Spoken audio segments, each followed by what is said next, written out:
طویل روایت ہے. عرض کی یا رسول اللہ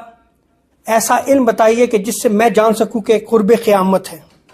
تو حضور علیہ السلام نے ارشاد فرمایا اے عبداللہ سنو، آثار قیامت میں سے یہ بھی چیز ہے کہ مساجد سجائی جائیں گی،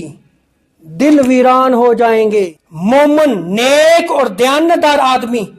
اپنے قبیلے میں بھیڑ بکری سے زیادہ حقیر سمجھا جائے گا، مرد مردوں سے اور عورتیں عورتوں سے جنسی تعلقات جو ہے وہ استوار کریں گی، کہ مسجدیں بہت زیادہ ہوں گی اور ان کے ممبر عالی شان ہوں گے، اور دنیا کے ویرانوں کو آباد کیا جائے گا اور آبادیوں کو ویران کیا جائے گا. گانے بجانے کا سامان عام ہوگا، شراب نوشی جو ہے وہ عام ہو جائے گی، مختلف اقسام کی شرابیں پی جائیں گی، اور معاشرے میں